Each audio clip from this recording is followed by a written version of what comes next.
any questions, y'all just throw them at me too.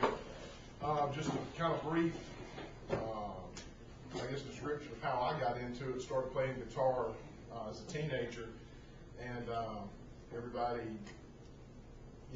that age, listen to rock and roll. You hear Jimi Hendrix is the guy you want to try to be like. So after a couple of years playing and listening to that stuff and going through just house CDs, I hear a song called Red House, and I had no idea what that style was. And I actually asked my dentist, who's also a guitar player. He goes, "Well, that's blues." And at that point, I had probably heard blues before, just didn't know what it was. And he turned me on to Robert Johnson. I remember sitting in his dentist office. He goes, "I'm going to put this CD on." I was probably 14 or 15 years old, and he starts playing, and he honestly has to hold my head because I'm doing this the whole time while he's trying to work on my teeth. And from then on, I was just hooked on that music, and still today, I've been playing for close to, I guess, between 10 and 15 years, and everything you hear on the radio today and that you've been hearing on the radio for the past 40, 50 years was influenced by this music.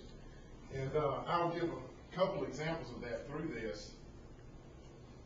It kind of all started in the Delta blues, the Custo, which is what I'm going to be doing tonight, but it went on to influence Chicago blues, country music, jazz, pretty much anything you hear. Even Mr. Jim, it even got a little bluegrass got their influence from it too, and I'll give you an example of that tonight too. A couple of these guys I'm going to talk about. The first one being Robert Johnson, who was, really the first guitar hero, if you can use that term. He died at age 27.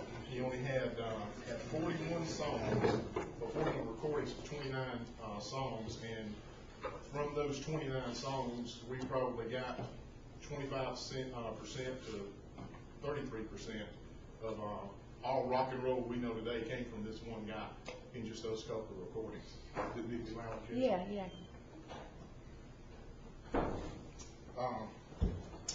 But he was basically, the grandfather. If Chuck Berry was the father of rock and roll, then Robert Johnson was the grandfather of it.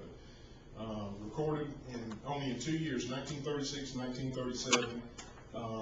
He actually he died playing in a bar.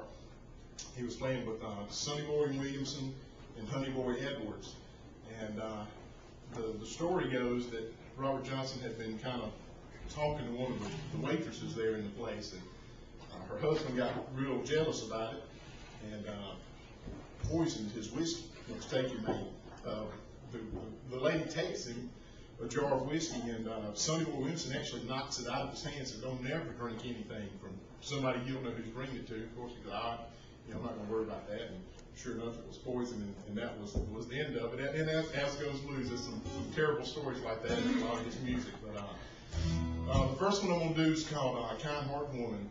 It was recorded in his first sessions in 1936 in Jackson, Mississippi. So I'll do that, and hope y'all enjoy it.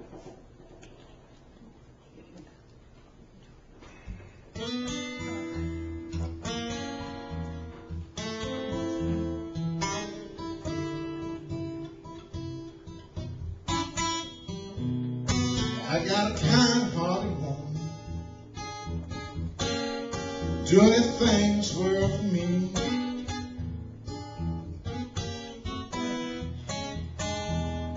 I got a kind-hearted woman,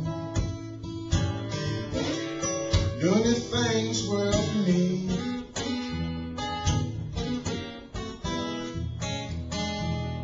But these evil-hearted women will not let me be.